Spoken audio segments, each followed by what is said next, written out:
O borderline, ele é um transtorno que ele é muito difícil de ter o diagnóstico, né?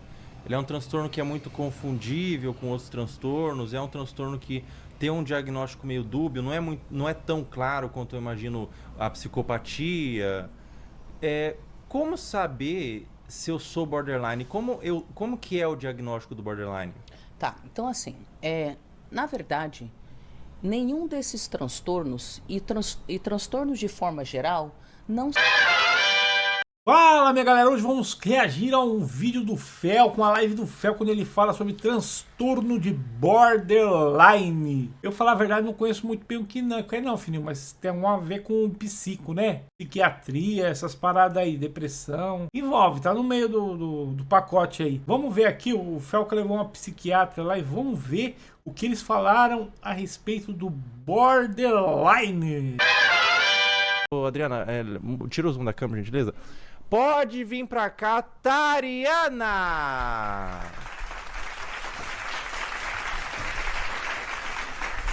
Buenas noches. Boa noite, como você tá? Tô muito bem, muito obrigada. Tá bem? Poxa, obrigado você por ter aceitado o convite, viu? E a gente vai conversar um pouquinho aí sobre saúde mental e sobre mente no geral, né? Antes da gente começar, eu quero perguntar, quem é Tariana? Tariana Rocha é uma terapeuta, treinadora, mentora de terapeutas que trabalham no nicho da relação tóxica, ajudando pessoas que se envolvem, estão querendo se libertar de relacionamentos tóxicos, sejam eles familiares, sejam eles com... Ah, tá. Sejam eles familiares, sejam eles relacionamentos amorosos, com amizade. E também temos uma lista de terapeutas que estão abertos a tratarem as pessoas com as ditas personalidades antagonistas. Então, sim, tratamos narcisistas, tratamos pessoas muito sintomáticas borderlines, pessoas inclusive... Uma coisa que eu percebo, o Felca, toda vida que ele leva uma pessoa meio... Não é que é inteligente, é outro nome, né? Uma pessoa didática que vai falar alguma coisa sobre alguma coisa diferente, sabe? Sobre saúde, alguma coisa como essa mulher tá falando aqui.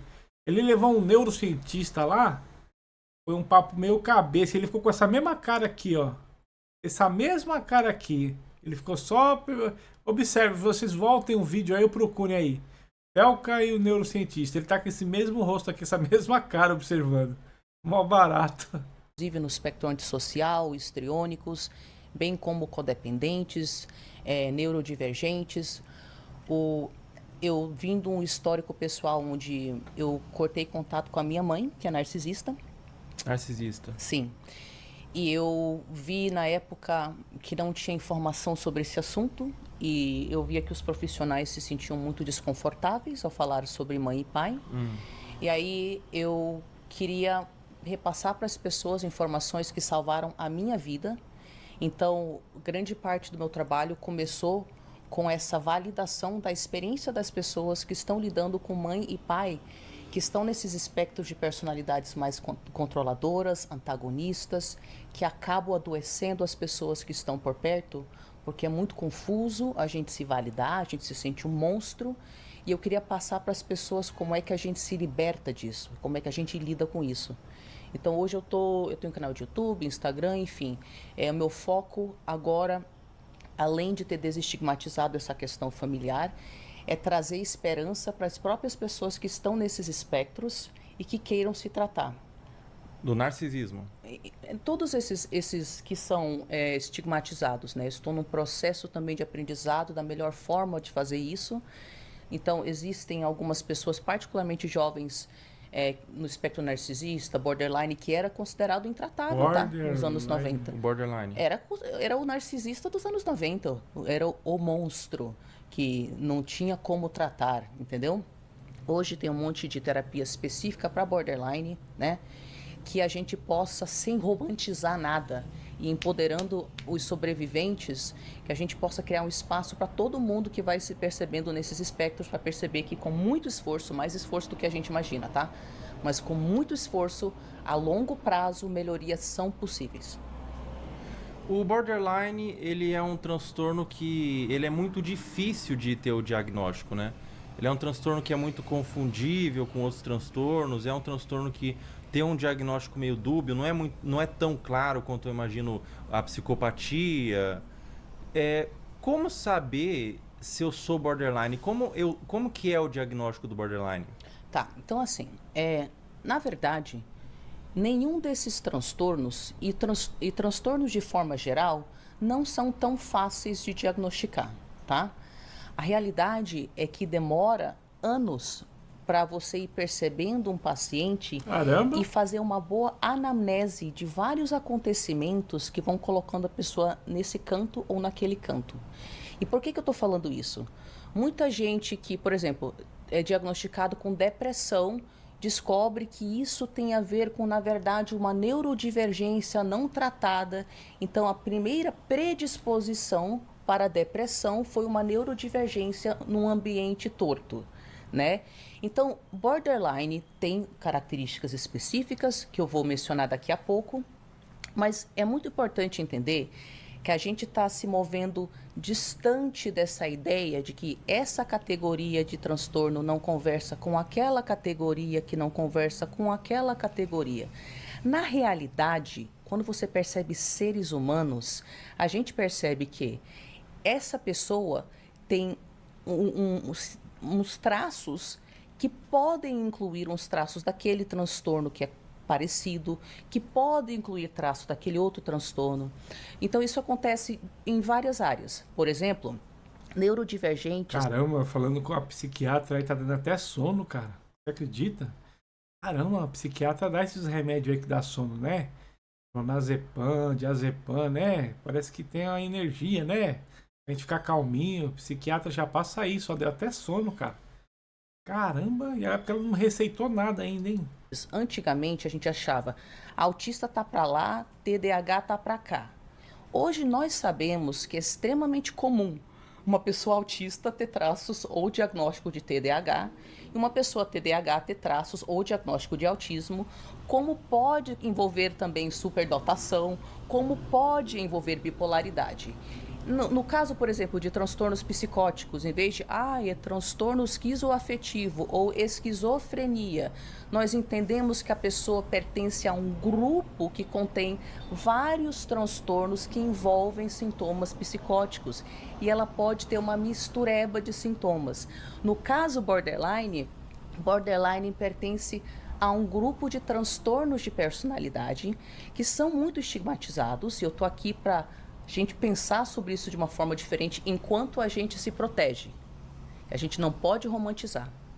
Então, o borderline pertence ao grupo B dos transtornos de personalidade, que inclui os narcisistas, os histriônicos e os antissociais.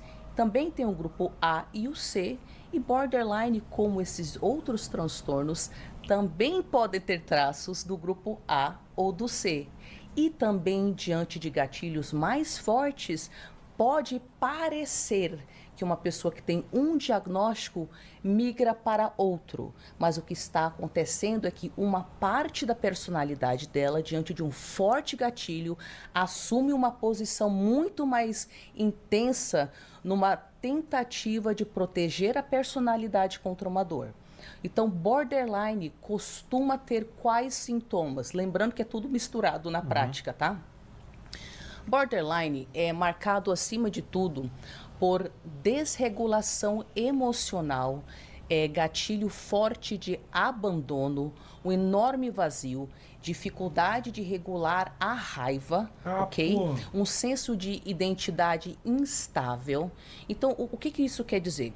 Quando a gente fala desregulação emocional, nós estamos falando sobre pessoas que têm um sistema neurológico muito sensível, de forma que quem está de fora vendo aquela reação pensa, nossa, que drama. Mas a pessoa internamente, de fato, está sentindo aquilo.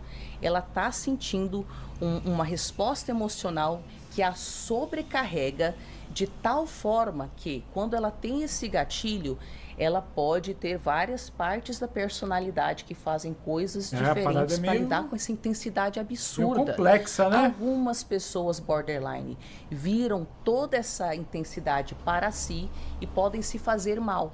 Então, algumas, não todas as pessoas borderline se cortam. Eita. Algumas, não todas as pessoas borderline começam a ter gatilhos de autodestruição, que pode ser com droga, pode ser com comportamentos desenfreados e impulsivos.